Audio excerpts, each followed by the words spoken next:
All right, let's get started with our second set of speakers. Lunch will be shortly. The beef and shrimp is being prepared. So Bob Kratochvil is here from the University of Maryland, and he's going to talk about answers to frequently asked questions on cover crop, and I asked him to also talk about the forage radishes. I've gotten a lot of questions about forage radishes and no winter kill. So Bob, thanks for coming today. All right, good morning, everybody. Pleasure to be here. Everybody was congratulating Jenny on such a wonderful program, and I also have to add my congratulations because it is one of the best. There's a wonderful lunch. It's a wonderful program, and from the perspective of those of us that do about 12 of these a winter, this is the last one. Unless you get called out to Garrett County, which is next week, but I'm off the hook on that one this year. I did have a question that it's separate from cover crops. Because we've had such a warm winter, some folks are concerned that maybe the wheat and barley haven't vernalized. Anybody have that concern? Worried about it? No? Nobody's worried about it? Well, don't. Good. For those of you that were, you can sleep at night. We've had enough cold temperatures this winter. The crop will be vernalized. It doesn't really take that much cold weather. Typically, if you get temperatures that dip below 40 degrees for a period of time during the day, and if we do that for about 30 to 40 days during the wintertime, you're okay. And based upon what I've looked at as far as temperatures across the state, we've accomplished that this winter. So don't worry about your crops out there. They're vernalized. They will be fine. So, Frank, did you want to? Sure, go ahead. Sorry, Bob. I just want to let you all folks know that you have a special treat today. Okay, we're being visited by a group of individuals from China. If you turn around the back of the room, they're lined up in the back. These folks are here for 2 weeks, trying to observe what they can observe and learn what they can learn. Specifically, they're from Anhui province. Who knows where Anhui province is? Okay, it's in the eastern part of China, just west of Shanghai. Okay, so you can look that up. Their region is a little bit warmer than we are. They basically grow wheat, small grains in the northern part of the region, rice in the southern part of the region, and a lot of vegetable and potatoes mixed in between. These folks are here. They're from, they can't hear me? Should I start over? No. All right, good. I love this crowd. All right, this group is essentially a parallel to what our Maryland Department of Environment folks are. Okay? And they're very interested in learning how we educate communities, okay, and how we get information out, and how we make sure that different communities, in this case the farm community, how the farm community receives the newest information and how they incorporate it into their practices without a big stick. Basically, how all the great knowledge that Bob's given you, how you're going to run home and implement that on your farm. So we're helping them understand about the voluntary adoption of technology and getting the best technology in place in their operations, and they're viewing it from more of a regulatory point of view, but we're offering this as an alternative model, how you can educate and get down the road pretty fast, pretty far. With that, I just want to, from the group of Queen Anne's County and Midshore farmers, welcome our group from Anhui Province. We will be sitting in the back of the room for a few minutes, and with Bob in the middle of your presentation, we're probably going to leave, and they'll be on their way. But we just want to introduce them to what extension looks like and what education on this kind of a scale and venue looks like. So, from the group, thank you. Yeah. Sorry, Bob. All right, Frank. Very good. And if you leave in the middle of the presentation, won't bother me a bit. It's happened before, so no problem whatsoever. All right, answers to some frequently asked questions about cover crops. How many of you, I know there's a lot of you in here that have cover crops planted, right? Yeah, Queen Anne's County is number 3 this year as far as acreage. 46,000 acres were put out there. Your neighbors Kent and Talbot County are the only 2 that exceeded you in the number of acres. So how many of you have some questions about cover crops that you've been wondering about? I've had the same response at every meeting this winter. My work is done. We just saved a lot of time, Jenny. I'm done. They don't have any questions. Oh, no. So, I'm sure they have some. all right. What I'm going to share with you this morning is some information that has been derived over the years with various projects that I've conducted with cover crops that other folks at the university have conducted with cover crops. So hopefully, if you do have some questions, I'll touch on something here that will provide you an answer, or maybe it'll be like most research that we do, we'll just create 2 more questions. Okay, why do you plant cover crops? Probably for these reasons here, right? With this one here, probably having a pretty big impact, right? How many of you before the incentive program were regularly planting cover crops? There's a few of you. How many of you started after the incentive program? How many of you feel that's the only reason you plant cover crops is because there is an incentive program? Or do you feel you're getting some of these other benefits, managing your residual nitrogen, groundwater pollution, soil erosion, getting this thing right here that we'll touch on at the end of my presentation, nutrient recycling. When you get those nutrients back, try to share with you a little bit about that. You know, I would hope that you're doing it for all of these points right here, not just the state incentive program, but I think the state incentive program is great. It's a good program, probably one of the best programs in the Chesapeake Bay region as far as managing excess nutrients. So why do we have residual nitrogen, and how much is there? We can answer that question by looking at this chart right here. What we have over about the last decade are the average corn yield for the state. We have some years we do pretty good. We have other years, like the last 2, we didn't do so well. And that's where the problem arises. The last point in time that you have an opportunity to put the nitrogen on your crop is about mid-June when you're side dressing. At that point in time, you're hoping for rain. Exactly. You're hoping for rain. Sometimes Mother Nature treats you okay, sometimes she doesn't cooperate too well. When she doesn't cooperate too well, you'll end up with more of that residual nitrate than you do in those years that she cooperated with you. How much is there? Well, I'm going to show you a couple of scenarios here. How come we got a mute button over here? What's that all about? Is that okay? Okay. All right. Couple of scenarios. Silt loam soil, we're going to look at a good corn year where we had good yield, and then we'll look at a poor corn yield. And what we're looking at is the amount of residual nitrogen that remained after we harvested the corn. We had 4 different nitrogen rates that we put on the corn in this particular situation. This far left line, it's on your left side, was a 0 treatment. No nitrogen whatsoever put on the corn. And then we had rates of 120, 180, and 240 pounds the acre. What we were trying to do was create situations where we had varying levels of residual nitrogen at the end of the season. Good corn year, what we were accounting for at the end of the season was about 30 pounds in the surface 2 feet. We pretty much had consumed the nitrogen, even for some of the high nitrogen rates that we had out there. All right, same soil type, poor corn year.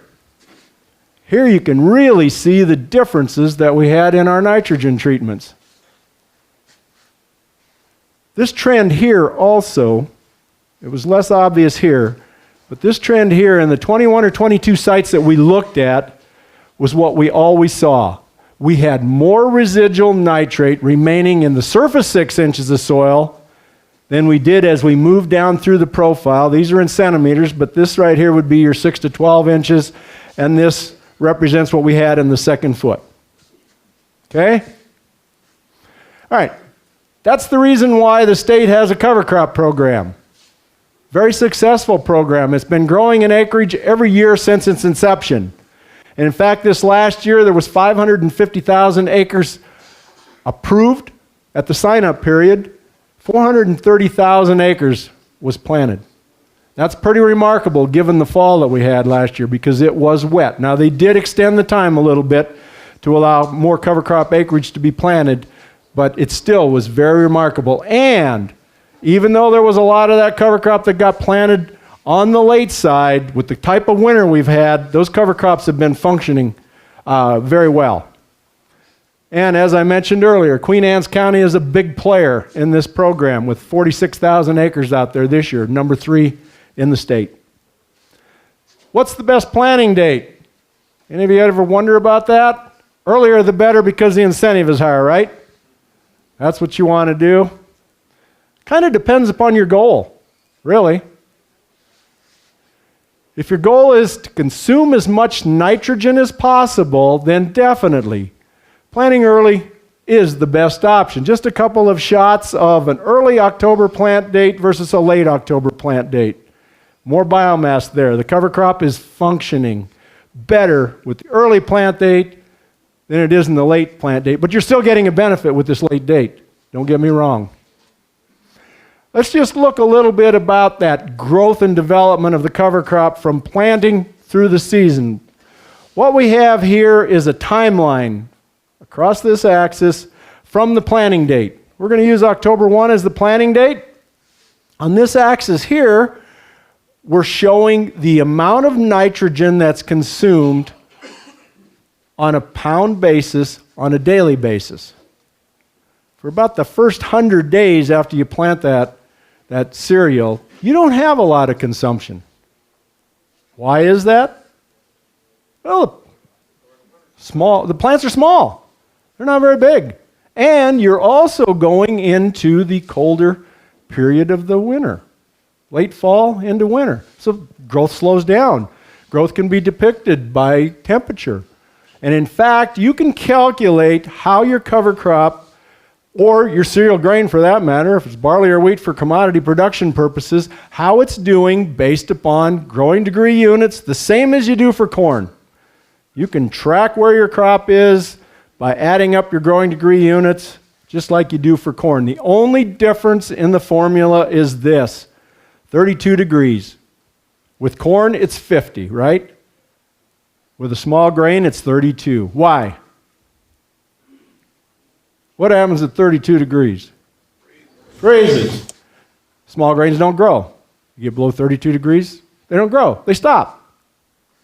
Here's some average growing degree units that can be accumulated based upon different planting dates. If you're late September, you're doing pretty well. You're clicking along at about 30, 35 growing degree units a day. We move about 5 weeks later, you've cut it in half. You get into early January, and on a normal year, you're not collecting any growing degree units at all. I had a brain freeze there for a second. Math error there, right? Those of you that are quick, should be a negative number, right? How come it's not a negative number? Can't grow backwards. That's right. All right. In fact, I said that you can track where your crop is based upon the accumulation of growing degree units. Here is a chart that describes that exactly. Emergence takes about 235. If you're getting 30 or so a day at the end of September, it takes about 7 or 8 days for the crop to come up. We've all seen that happen, right? If you don't plant until late October, early November, usually it takes about 10, 11, 12 days for the crop to emerge. We've all seen that. This is where you want to be if you've planted at what would be the optimum time. You want to, if you're growing a commodity crop, not for cover crop purposes, but if you're growing a commodity crop, you want to get about to 1,200 growing degree units by the time we reach that dormant period in the winter, when those temperatures are only allowing us to accumulate 2, 3, 4, 5 growing degree units a day, or none whatsoever. This is where you want to be. This year, we've accumulated way more units than that by early December, and it's continued through the winter. Here's just some different planting dates. Here's an early one that kind of describes cover crop planting, shows you where you're going to be based upon the accumulation of units, and this is 30-year average temperatures. Plant September 25th, you're going to be at 3 tillers by November 12th. If you plant during what's considered to be the optimum window for planting a grain crop, again, a commodity crop, this was what kind of growth you're going to see. You'll be at 3 tillers at about December 20th, right where you should be, okay? If you plant 3 weeks later, you're really not going to get to your 3 tillers until around March 1. That doesn't mean this is bad. Not whatsoever. It's just showing you what the growth would be. March 1 comes along, you get your spring nitrogen out there, you can produce just as good or better a crop if this is when you planted as opposed to that one right there. All right, now, if you're producing a commodity crop and your goal is to consume nitrogen and also produce grain, is planting early good? Planting in, say, mid-September. Is that good? It is good. How come? It's more nitrogen in it. Yeah, but if you're planting it for commodity and you can't put any fall nitrogen out there because you're participating in the commodity cover crop program, is it good? Still think it's good. I disagree with you. And I'll tell you why. Because with this kind of growth, going into winter, you've probably consumed all your nitrogen. If you have a date that you can put your spring nitrogen out there, which March 1, this year they moved it up to February 15th because of the winter we've had. If you can't put any nitrogen out there, you've got hungry wheat or barley. So you don't want to have too much growth if you're producing it for grain production. If it's a cover crop, absolutely. The earlier you plant it, the better you are. But if it's for grain production, you don't want to run into that situation where I'm going to have hungry wheat or barley before I get the opportunity to put the spring nitrogen on. Should you plant when it's dry? Yep. I agree. And drill or till the seed into the soil for best performance. I'll show you why. This is a planting technique study that we conducted back in 2007, 2008. We had 2 different years, opposite years almost. First year, we had a lot of residual nitrogen remaining. We had a poor corn crop, okay? It was dry through September, and this is just a timeline from our planting date on. It was dry, bone dry. And in fact, we didn't get any rainfall until about the 3rd week of October that year. Now, the different planting techniques we were looking at included drilling, no-till drilling, or broadcasting the seed and disking it in, light tillage, getting that seed soil incorporation. And then we had a bunch of broadcast treatments. Put the seed out there, stock chop, we used a roller packer. In some cases, we just broadcast the seed and hope for the best. Real dry, here's where we drilled or did a light disking inside of 2 weeks, even though there was very little soil moisture, non-existent soil moisture for that part. We had 30 seedlings on average per square foot, considered to be an optimum stand. The broadcast treatments are all these lines right here. Once it rained, we did get germination. Now, they didn't perform quite as well. We only got about half the stand as we got with those that we used a tillage practice. Second year, we were hoping to plant the end of September. It was raining. We weren't able to get planted until about the 2nd or 3rd of October that year.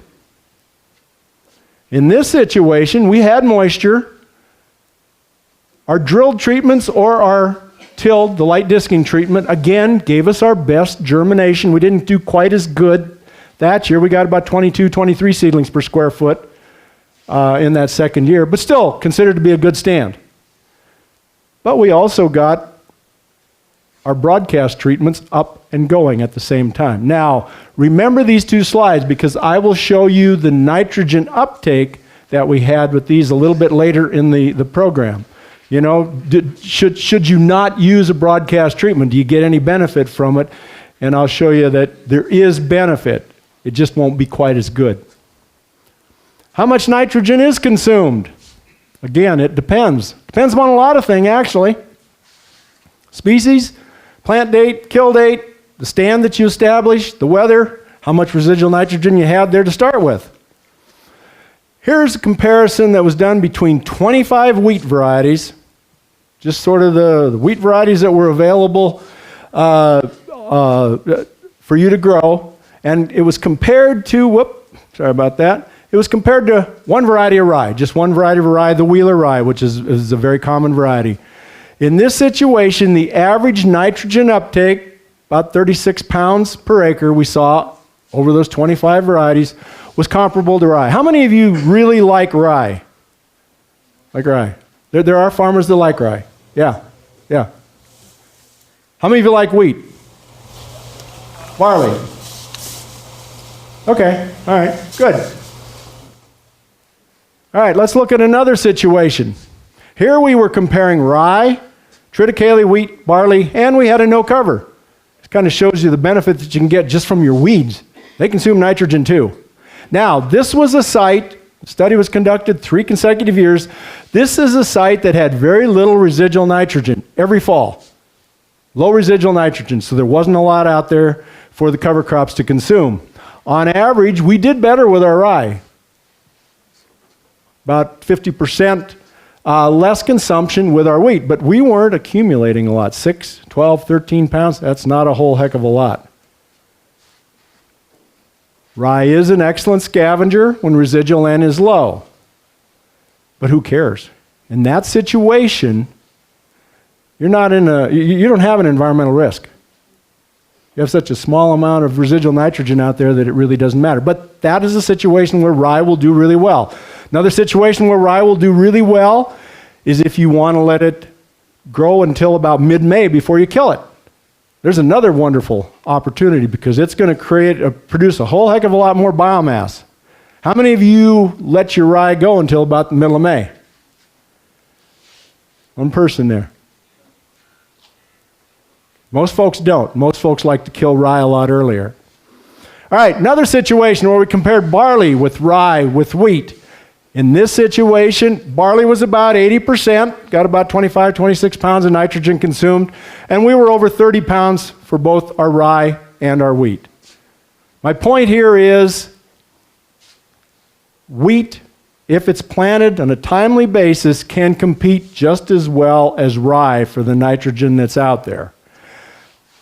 My additional point is I object to the additional $10 incentive that's paid for rye because I don't think you're getting that much additional benefit to take Maryland dollars, ship it out of state to bring the rye in. We don't produce rye seed here. Few farmers will grow their own seed for that purpose, but for the most part, we don't produce rye seed, so we're taking that money, shipping it to another state. 60,000 acres of rye were planted out there this last year. That's about $2 million. $2 million that, for the most part, went out of state. All right, effective plant date on nitrogen uptake. This isn't rocket science. The earlier you plant, the more uptake you're going to have. In fact, a late plant date on average, with the studies that I've had out, about 40 to 75% of the nitrogen uptake that we got with an early plant date. That's why they have the tiered program in the incentive payments. The later you plant, the less you get paid. Kill date, sort of the opposite story. The longer you let the cover crop grow, the more consumption you're going to have. Here's those 4 cover crops again. And you can see the bars on the right are much greater than the bars on the left. And the difference was about 1 month in kill date between April and May. And on average, you'll see about 50% difference in consumption between those 2 dates. Will the cover crop consume all the residual nitrogen? I see some of you shaking your head no. You're right.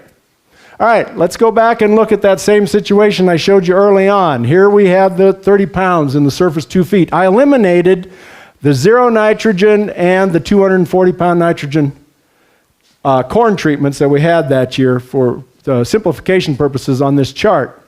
Again, we've got 30 pounds after we harvested the corn. Came back in February, planted a cover crop after we took our soil samples, came back in February and soil sampled. See what we had remaining. We're accounting for, in the surface 2 feet, about 20 pounds. We had 30 pounds when we started in the fall. Now, we had a cover crop on there. Cover crop had about 20 pounds. So we've got 40 pounds accounted for over here on the right. We had about 30 pounds over there in the fall. What happened? How come we picked up 10 more pounds? Soil made it? Yeah, you're right. Mineralization. We took those soil samples the end of September, still fairly warm. You still had mineralization going on, that conversion of organic matter to nitrate, and we were accounting for it by the time we got to spring. Not even spring, kind of midwinter. All right, now here's where it gets more scary. Sandy loam soil, or sandy textured soil. It's not even a sandy loam, more of a loamy sand in this situation. Between October and January, we had about 9.5 inches of rainfall. That's not an excessive amount. On average, we see about 12, 13 inches during that period of time. We had 150 pounds of nitrogen after we harvested the corn, 150 pounds in that surface 2 feet at that point in time. Planted cover crop, came back in February again, got soil samples. We're only accounting for about 30 pounds in the surface 2 feet. Quite a difference. Now, we did have cover crop out there, so what did it do? Well, cover crop took up about 30. So the question is, where is the 90 pounds? Now, we only went to 2 feet. If we had gone to 3 or 4, we probably would have accounted for more of that. Or 5 or 6, or where's the water table? Groundwater. What are the advantages and disadvantages for cover crop species? Let's just look at some of the pros and cons associated with the different species. And I know some of you like rye, some like wheat, barley. There's some folks out there that like clovers. As far as rye is concerned, it is the best scavenger of nitrogen. It is the best choice if you're going to be planting late. If you can't get your cover crop in until early November, it's a wonderful species at that point in time. It does have that extra $10 incentive payment associated with it. As far as the cons, already touched on these. Seed's not easy to get, and it's more expensive, and it's, for the most part, from out of state. Spring growth can be rapid, and that is a concern for a lot of farmers, so you do have to stay on top of your rye so that you can manage it appropriately, so you don't run into issues, planting issues, stand issues, get seed pinning. If the rye with those stems sometimes can get pinned down in that seed furrow and you got seed that isn't making seed soil contact, those types of things, you really want to stay on top of your rye. As far as wheat, seeds easily obtained, it's a good scavenger of nitrogen if it's planted either early or during what's considered to be the optimum period of time. Easier to manage and kill. There are some cons with barley. It doesn't do well if it's planted late, and it typically doesn't do well on poorly drained soils. There are folks out there that like legumes. They like the benefit of the nitrogen that the legume will provide for the succeeding crop. Now, they're easy to kill, easy to manage. The cons to the legumes: must be planted early for full benefit. They will not take up as much nitrogen in the fall as a cereal will. Most legumes are fairly slow growing. There was this issue of hard seed, particularly with hairy vetch, when it was a more popular cover crop. And this is probably the biggest disadvantage to legumes right there. It's not accepted by the cover crop program. At least currently, it's not accepted for any incentive payment. Forage radish, 15,000 acres got planted out there this year. I've seen quite a few of them scattered around this area as I was driving here today. And in fact, I think Queen Anne's County might have had the highest acreage of forage radish planted. Very popular by aerial seeders. It's small seed. If you're putting out 10 pounds compared to a cereal where you got to put out 120, that payload makes a big difference right there. You get it over your standing crop. If you get it out early, it can create a fairly good canopy and do a very good job of consuming nitrogen. It's also got this benefit of what they call biodrilling, making those large pores into the soil. In fact, here's a very interesting picture that Dr. Ray Weil at the university captured. Dr. Weil has done the majority of the research with the forage radish that's been done here in Maryland. He had his cover crop, his forage radish planted. He then went out and put clear plastic tubes into the plots. Killed the radish, dropped a camera down into the tube the 3rd of May, and he captured a radish, or a root channel that was created by that radish root. Okay? They then planted soybean into that plot area. Came back in July, and he captured the soybean root growing down through that channel. Pretty interesting picture that shows you the biodrilling benefit that these forage radishes can provide. Killing. Easy to kill, right? No problems. You get about 3 or 4 days at 20 degrees or less, and they're going to die. What happened? They're not dying, are they? No, they're not dying. That's an interesting aspect of these this year. Typically, we don't have to worry about that. And I'm kind of wondering about this. This is the fumigation benefit that you get from those radishes. Now, this was a picture taken in early April after the radishes. They were on this plot right here. They died. Basically you could see the leaf tissue that was there, and you could see some of the channels made by the roots. The roots, for the most part, had deteriorated, dissolved, what have you. Here was plot right next to it, had no radish on it, and you can see all the winter annuals that are out there. You certainly got some weed control benefit with those forage radishes. Now, it's not a season-long control, but it will help you avoid probably that burn down treatment that you'll have. My question is, if it didn't let these weeds grow here, and these things haven't died this spring yet, and unless we have some real cold temperatures, I'm not sure they're going to. It might be smart to get out there with a herbicide to kill them so they do deteriorate, because I'm wondering, what the reason why they think this may happen is because there's some glucosinolates in the radish, and it can work as sort of a temporary fumigant. I'm wondering, with those radishes that haven't died yet, if we may have a problem once we plant our corn or our soybeans, if it'll have some impact on stand. The benefit, I think, of those crops will be they're fairly large seeded. And I think if there is any problems, the crop will probably be able to outgrow it. But I'm really curious to see what's going to happen this spring behind these forage radishes. It will be interesting. So if any of you have problems, if you've got forage radish out there, let me know. If you see issues with them, let me know. All right, what's the best kill date? As soon as you can get out there, right? What is it, March 15th? They'll turn you loose, March 15th. So, again, depends upon your species and your goal. If your goal is to consume nutrients, but you also want to conserve that spring moisture, soil moisture, you want to stay on top of those cereals in particular, and generally killing them about 3 to 4 weeks before planting corn or beans.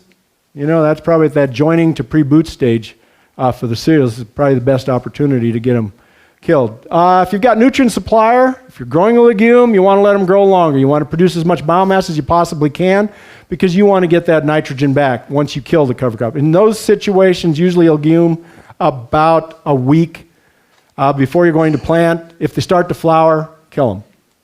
Best kill method, least costly herbicide that'll get the job done. When do I get the nutrients back? What is the value of the cover crop? This is probably the most asked question I have.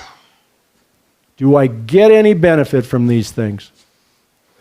We're going to approach this by talking about nutrient cycling. What are cover crops? They're organic matter.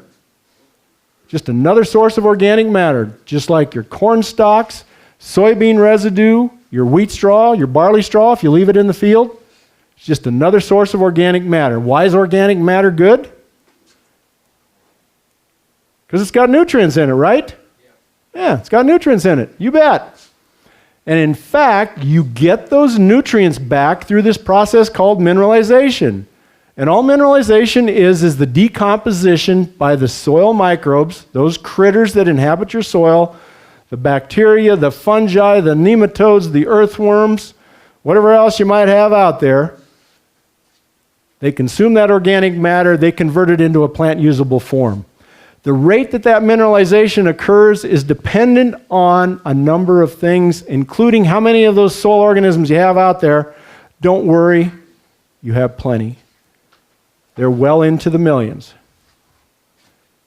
Temperature, soil moisture, amount of oxygen. You run into situations where you have waterlogged soils. They don't function too well. They do like to have oxygen.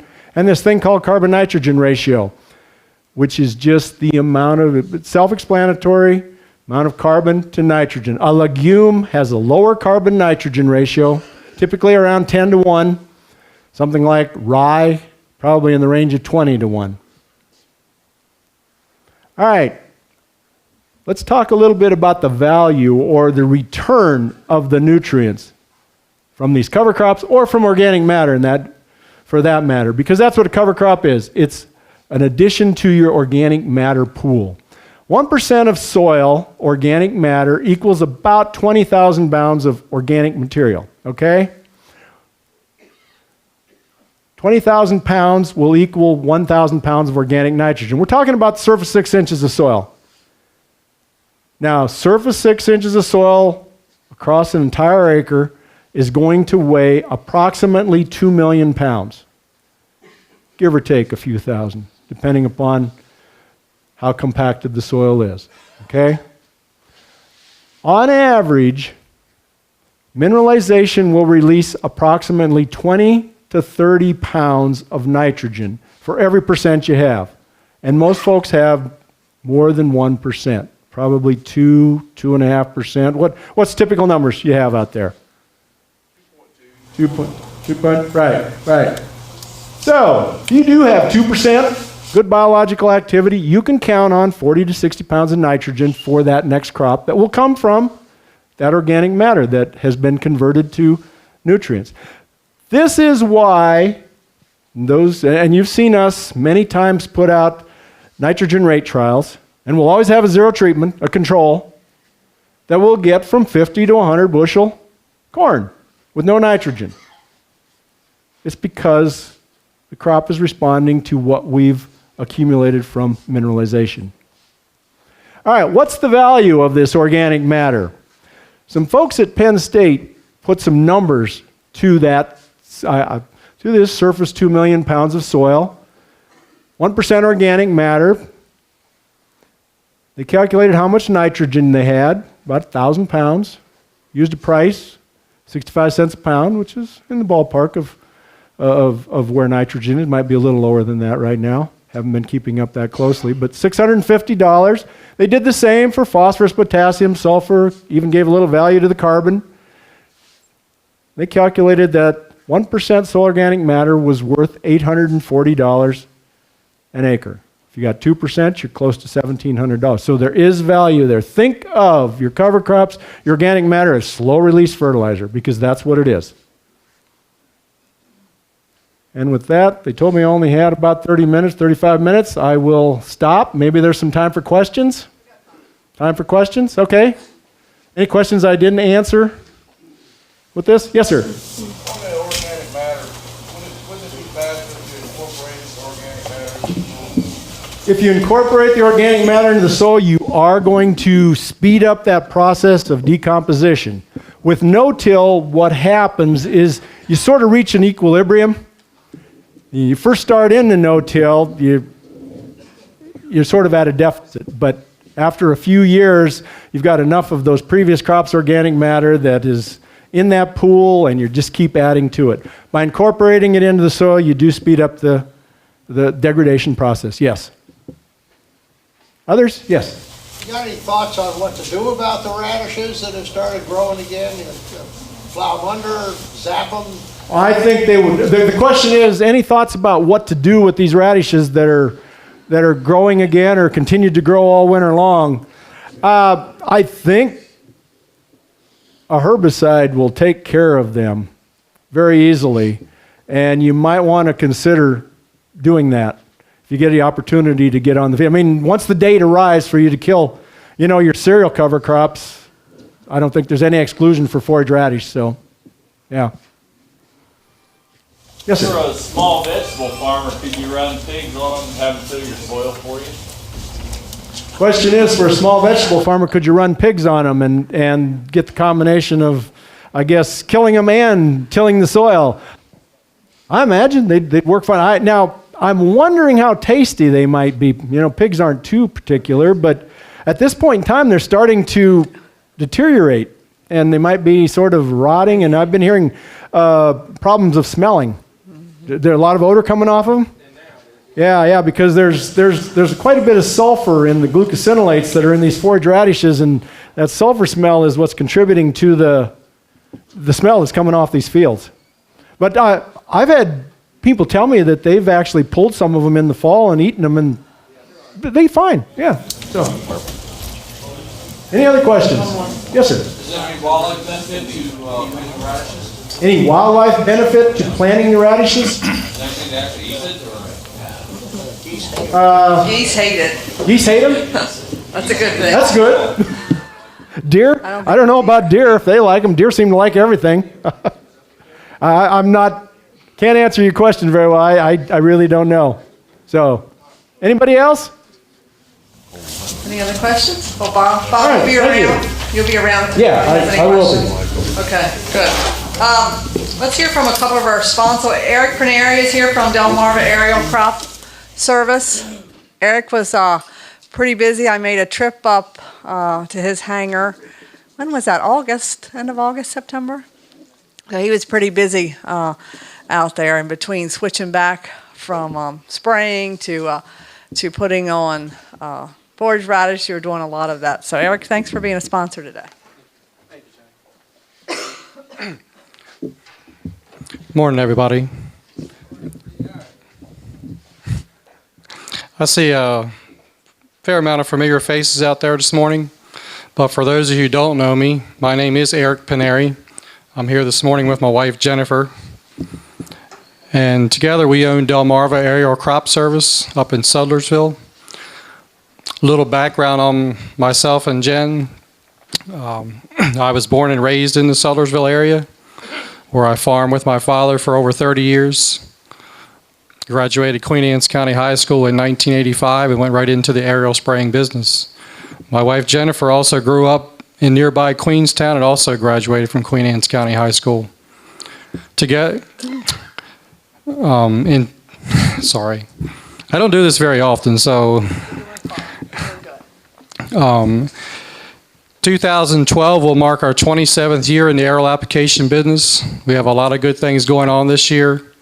We've just recently completed the purchase of our third Grumman AgCat aircraft, equipped with the latest GPS technology, automatic flow control, capable of full data logging and mapping.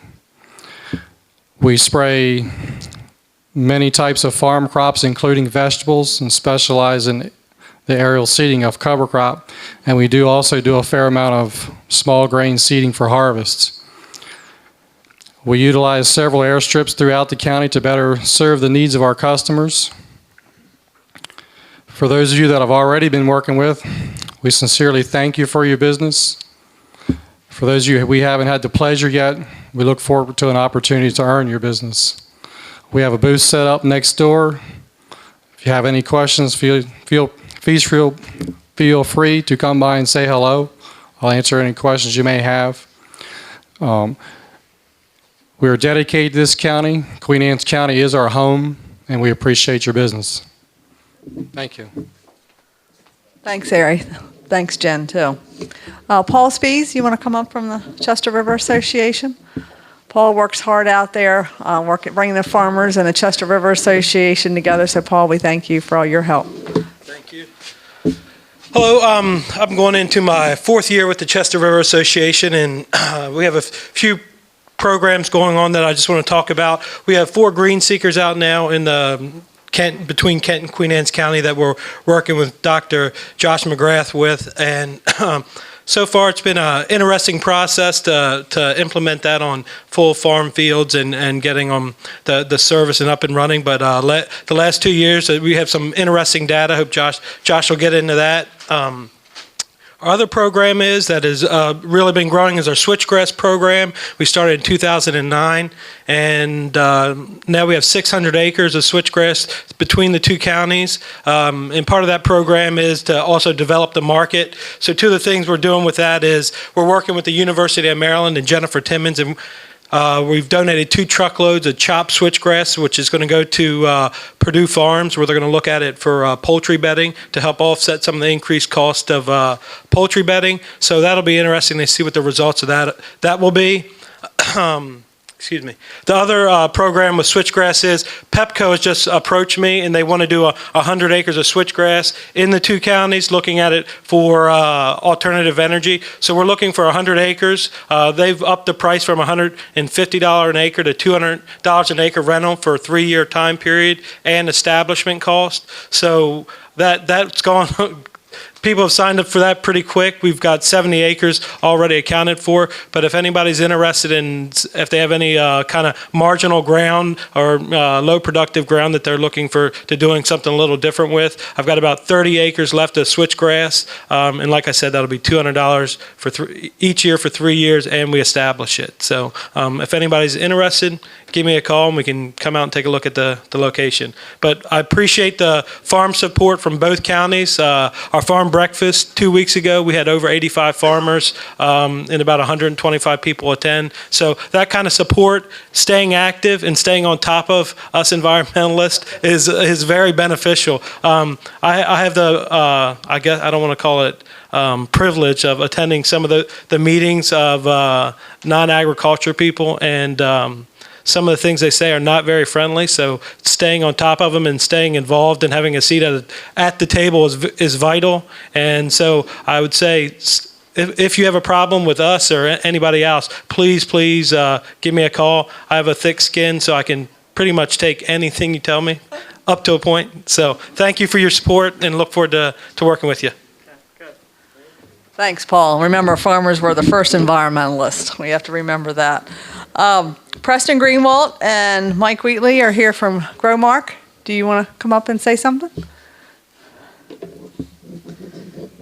Make sure while Mike is coming up that you sign in the back. Make sure you got your pesticide recertification and also your nutrient management certification. I just passed around the sheet today because I just wanted to make sure I got a good attendance. But if you need your pesticide and nutrient management, make sure you see the ladies and gentlemen in the back of the room. Mike?